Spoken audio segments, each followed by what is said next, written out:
जय माता दी दोस्तों, आप सभी को दूसरे नवरात्रि की हार्दिक शुभकामनाएं। माँ दुर्गा की नव शक्ति का दूसरा स्वरूप है ब्रह्मचारिणी। ब्रह्मचारिणी के नाम से इन्हें जाना जाता है। यहाँ ब्रह्मा का अर्थ तपस्या से है और माँ दुर्गा का यह रूप भक्तों को अनंत फल देने वाला है। इनकी उपासना से तप, त्याग, वैराग्य, सदाचार और संयम की वृद्धि होती है। ब्रह्मचारिणी का अर्थ तप की चारणी यानी कि तप का आचरण करने वाली देवी का यह रूप पूर्ण ज्योतिर्मय और अत्यंत भव्य है। इस देवी के दाएं हाथ में जपमाला है और बाएं हाथ में यह कमंडल धारण किए रहती हैं। पूर्व जन्म में इस देवी ने हिमालय के घर पुत्री रूप में जन्म लिया था और नारद जी के उपदेश से भगवान शंकर को पति के रूप में प्राप्त करने के लिए घोर तपस्या की थी।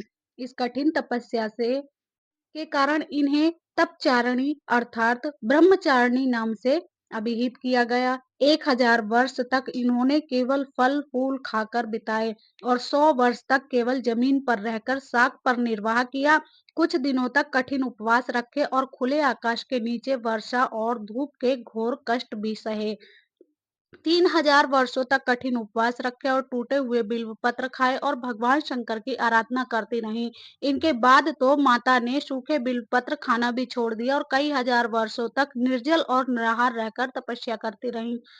पत्तों को खाना छोड़ देने के कारण ही इनका नाम अपर्णा पड़ा। कठिन तपस्या के कारण देवी का शरीर एकदम क्षीण हो गया। देवता, ऋषि, सिद्धगण, मुनि सभी ने ब्रह्मचारिणी देवी की तपस्या को अभूतपूर्व पुण्य कृत बताया, सराहना की और कहा, हे देवी, आज तक किसी ने इस तरह की घोर कठोर तपस्या नहीं की। यह तुम्ही से संभव थी। तुम्हारी मनोकामना परिपूर्ण होगी और भगवान चंद्रमौली शिव जी तुम्हें पति रूप में अवश्य ही प्राप्त होंगे। तब तपस्या छोड़कर घर लौट जाओ, जल्दी ही तुम्हारे पिता तुम्हें बुलाने आ रहे हैं। इस देवी की कथा का सार यह है कि जीवन में कठिन संघर्षों में भी मन को विचलित नहीं होने देना चाहिए। माँ ब्रह्मचारिणी देवी की कृपा से सर्व सिद्धि प्राप्त होती है। माँ दुर्गा पूजा के दूसरे दिन देवी के इसी स्वरूप की पूजा की जाती है। जय माता दी।